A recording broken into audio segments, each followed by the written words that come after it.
હવામાન નિષ્ણાત અંબાલાલ પટેલે રાજ્યમાં આગામી દિવસોના હવામાનને લઈને આગાહી કરી છે।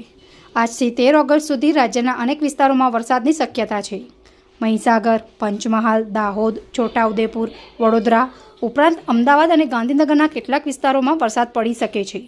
આ અંગેની માહિતી 10 ઓગસ્ટ સાંજે 5 વાગે આપી હતી। આગામી 48 કલાકમાં રાજ્યના ભાગમાં વરસાદ થવાની શક્યતા રહેશે। અમદાવાદ, ગાંધીનગરના ભાગમાં પણ વરસાદ થવાની શક્યતા રહેશે। કોઈ ઠેકાણે ગાજવીજ સાથે વરસાદ થવાની શક્યતા રહેશે અને લગભગ પંચમહાલના ભાગો, છોટાઉદેપુરના ભાગો, દાહોદના ભાગોમાં વરસાદ થવાની શક્યતા રહેશે। વડોદરાના ભાગોમાં પણ વરસાદ થવાની શક્યતા રહેશે। મધ્ય ગુજરાતના ભાગોમાં વરસાદ થવાની શક્યતા રહેશે। ખાસ કરીને સાબરકાંઠાના ભાગો અને અરવલ્લીના ભાગોમાં વરસાદ થવાની શક્યતા રહેશે। પૂર્વ ગુજરાતના ભાગોમાં વરસાદ થવાની શક્યતા રહેશે। આ ઉપરાંત પાટણ સમેત હારીના ભાગોમાં કંઈક વરસાદ થવાની શક્યતા રહેશે અને લગભગ બનાસકાંઠાના ભાગોમાં પણ વરસાદ થવાની શક્યતા રહેશે। સામાન્ય રીતે પૂર્વ ગુજરાતના ભાગોમાં વરસાદનું પ્રમાણ 3 ઇંચ કે 4 ઇંચ જેવું કુલ વરસાદનું પ્રમાણ રહી શકે। એટલે ખેડૂત ભાઈઓને આ વરસાદથી પાકને જીવતદાન મળી શકે, પરંતુ નીચાણવાળા ભાગોમાં કંઈક થોડો જળભરાવ પણ રહી શકે। આ ઉપરાંત દક્ષિણ સૌરાષ્ટ્રના ભાગોમાં વરસાદ થવાની શક્યતા રહેશે।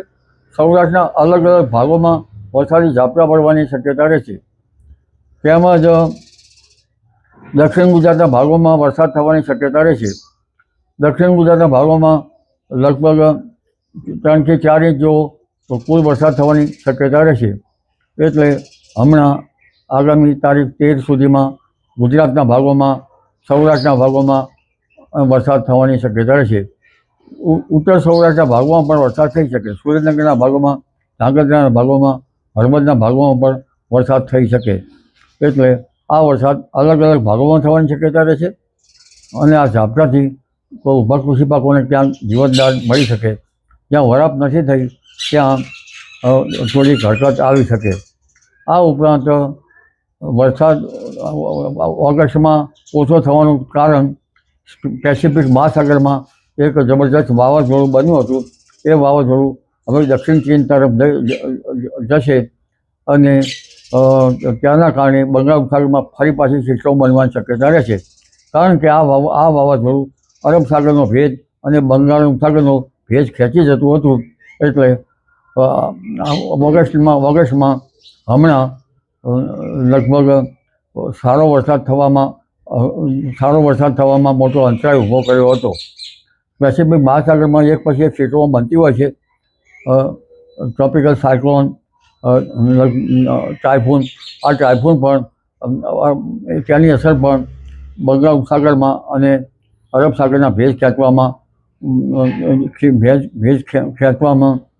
હરકત થતી હોય છે। ત્યારબાદ હજુ વરસાદ ગયો નથી। સપ્ટેમ્બરમાં પણ વરસાદ થવાની શક્યતા રહેશે। સપ્ટેમ્બરમાં ભારે વરસાદી ઝાપટા પડવાની શક્યતા રહેશે। 2 થી 8 સપ્ટેમ્બરમાં પણ વરસાદ થવાની શક્યતા રહેશે। તે પૂર્વે જોવા જઈએ તો ઓગસ્ટમાં લગભગ પાછલા દિવસમાં વરસાદ થવાની શક્યતા રહેશે।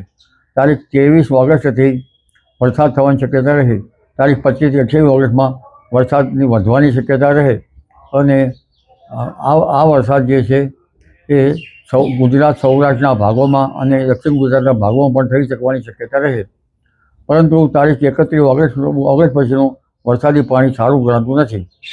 એટલે સપ્ટેમ્બર માસમાં 2-8 સપ્ટેમ્બર અને 12મી સપ્ટેમ્બર પછી ભારે વરસાદ રાજ્યના ભાગોમાં થવાની શક્યતા રહેશે અને દરિયામાં સિસ્ટમો પણ બનતી જશે। જી।